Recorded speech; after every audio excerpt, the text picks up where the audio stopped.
Hi everybody, welcome back to Want to Step. I hope you all are doing great. So in today's episode, I'm gonna guide you on how you can change name in Telegram. So to get started, go ahead and open up Telegram application on your mobile phone.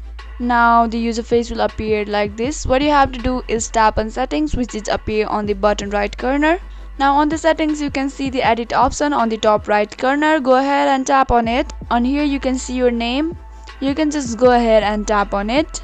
So tap on the name and clear your name and add the new name that you like to keep and save the changes and you are good to go.